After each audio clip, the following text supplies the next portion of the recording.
Balik kepada perbincangan kita tadi tentang masalah masyarakat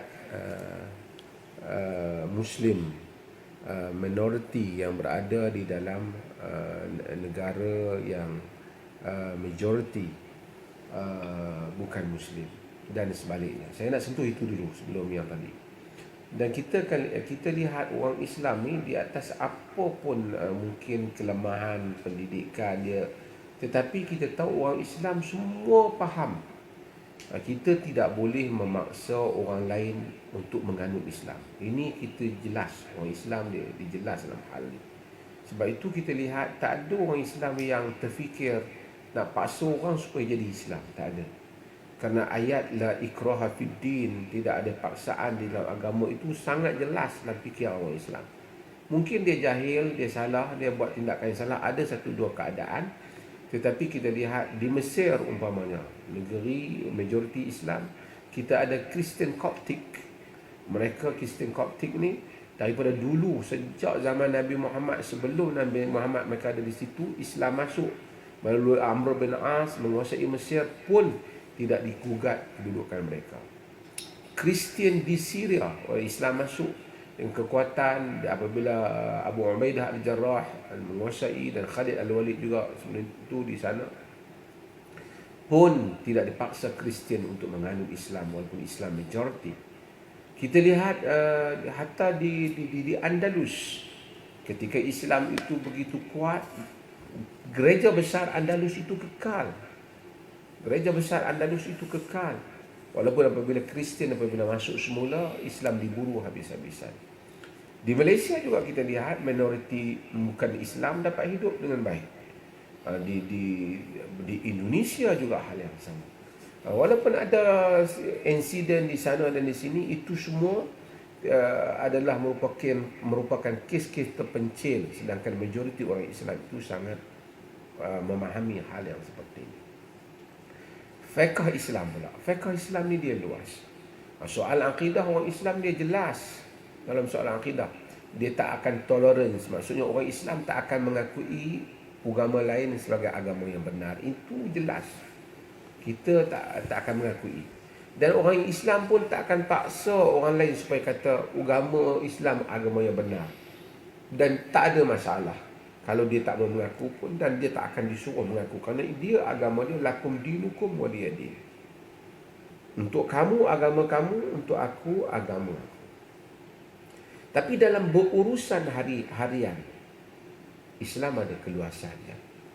Nabi SAW ada jiran dia yang Yahudi, dan kita tahu Nabi menziarahi jirannya Yahudi itu pada akhir, sehingga pada akhir hayatnya Nabi ziarah dan menyantuninya dengan baik. Nabi tak paksa dia, Nabi jemput dia untuk mengucap asyhadu an la ilaha illallah wa asyhadu anna Muhammadar Rasulullah. Bapa dia menyatakan ati' Abu Qasim, taat kepada Abu Qasim.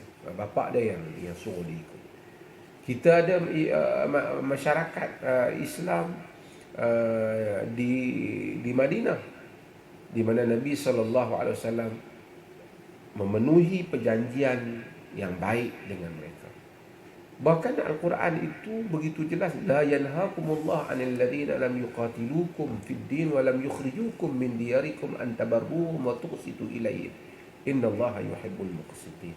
Dalam surah Al-Mumtahanah, Allah tak larang kamu untuk berbuat baik kepada orang yang tidak memerangi kamu dalam agama kamu dan mengeluarkan kamu daripada kampung halaman kamu, supaya kamu memberi harta kepada mereka, kamu melakukan adil kepada mereka. Sesungguhnya Allah suka kepada orang-orang yang melakukan keadilan. Ini adalah sifat agama. Kemudian agama pula ada keluasan. Dalam mazhab-mazhab Islam yang banyak yang kita sebut tadi, soal makan, soal minum, ada keluasan. Ada keluasan dalam bab makanan tentang ahlul kitab. Wa ta'amul ladzina utul kitab halul lakum, dalam surah Al-Maidah. Dan makanan orang-orang yang diberikan kitab kepada mereka halal untuk kamu.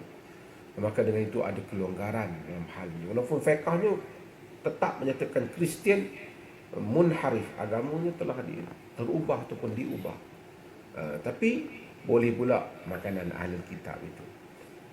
Wal muhsanatu minal ladzina utul kitab. Bahkan boleh pula berkahwin dengan wanita-wanita ahli kitab di dalam mazhab yang lain, dalam mazhab Syafi'i sedikit ada apa, ada ruang yang agak ketat di situ, ada ketat di situ. Tapi mazhab lain, fatwa-fatwa antarabangsa dalam hal ini ada keluasan tentang hal ini, kerana ini adalah soal fiqh. Soal fiqh. Hatta di dalam mengamalkan Islam itu kita lihat ada banyak sekolah-sekolah pemikiran, mazhab-mazhab dalam Islam. Mazhab Ahli Sunnah kita ada mazhab Abu Hanifah, ada mazhab Malik, ada mazhab Syafi'i, dan juga Hanbali. Dan mazhab-mazhab ini menjadi satu keluasan kadang-kadang untuk orang Islam mengamalkan Islam. Kalau kerana mungkin orang Melayu, orang India ada latar yang tersendiri. Islam raikan latar itu. Orang Melayu ada latarnya yang tersendiri. Bahkan dalam fiqh Islam itu, dalam usul fiqh disebut al-adatu muhakkamah. Adat itu juga boleh dijadikan faktor di dalam menentukan hukum berdasarkan kepada adat sesuatu kaum. Dan ini adalah merupakan keluasan fiqh Islam, menjadikan fiqh Islam itu boleh diamalkan. Walaupun akidah benda di dalam dada tak akan berubah, tapi fiqh Islam ini apabila ada keadaan yang tertentu yang sukar, ada keluasan. Orang-orang yang hidup di negeri seperti minoriti, termasuk kawan sahabat-sahabat kita di selatan Thailand, ada hukum hakam fiqh ada yang tak sama seperti Malaysia. Malaysia mungkin kita kena ikut keputusan-keputusan yang telah diputuskan di dalam hal ehwal agama, kadar zakat dan seumpamanya diputuskan oleh pemerintah. Di sana mungkin pemerintah tak putuskan, mungkin majlis-majlis agama Islam terpaksa memainkan peranan yang tersendiri. Di sini mungkin ada membabitkan soal tanggungjawab untuk menentukan siapakah pemerintah Muslim yang mentadbir. Di sana mungkin tak timbul lagi soal mencalonkan pemerintah Muslim, mencari mana-mana pemerintah pun yang mana boleh, kerana itu negara mereka. Dan pemerintah itu dengan syarat pemerintah itu memberikan kebaikan pada masyarakat Islam, tidak memberikan kemudaratan pada masyarakat Islam. Dan Nabi Muhammad itu dia hidup dalam semua keadaan. Dia pernah hidup sebagai rakyat ketika duduk di Mekah, rakyat yang baik, duduk di bawah pemerintah orang lain. Kemudian apabila Nabi SAW datang ke Madinah, baginda menjadi pemerintah. Ada hukum hakam sebagai pemerintah. Jadi orang Thailand Muslim duduk di bawah pemerintah bukan Islam. Ada adab-adab dia, ada peraturan-peraturannya. Islam tidak mahu kita mengganggu-gugat keamanan yang telah ada di suatu tempat. Kalau kita nak hidup sebagai negara majoriti Islam, ada di seberang sini. Kalau hidup di seberang sana, hidup sebagai minoriti. Kita mungkin tidak menguasai kuasa, tapi kita mempunyai ruang untuk menunjukkan contoh yang baik kepada orang bukan Islam. Menjadi tanggungjawab kita berdakwah dengan cara menunjukkan good example, contoh yang baik. Dan kita dalam agama ni begitu luas. Beri makan sedekah kepada orang Islam dapat pahala, bagi kepada orang bukan Islam pun dapat juga pahala. Jangan apabila kita hidup dengan orang bukan Islam, nampak orang bukan Islam itu lebih berkebajikan daripada kita, lebih banyak buat baik daripada kita. Kita patut menunjukkan lebih banyak berbuat baik pada mereka, kerana agama kita menyuruh orang Islam pada peringkat awal mereka rasa reluctant, macam berat sikit nak bagi sedekah kepada orang bukan Islam. Tapi Quran dalam surah Al-Baqarah turun menyatakan bahawasanya laisa alaika hudahum walakin Allah yahdi man yasha. Bukan tanggungjawab engkau untuk bagi hidayah pada mereka. Allah memberikan hidayah pada siapa yang mereka Allah kehendaki. Wa ma tunfiqu min khairin fali anfusikum. Apa yang kamu belanja daripada kebaikan, maka itu balik kepada kamu. Maka sebab itu maka orang Islam pun boleh untuk memberikan bantuan kepada orang bukan Islam. Ini fiqh Islam yang luas. Sebab itu ada fiqh kita bagaimana berinteraksi dengan orang bukan Islam. Macam mana kita tak boleh herdik dia dalam perkara yang dia tidak menimbulkan permusuhan dengan kita. Bahkan agama tak benarkan kita mencerca berhala dia.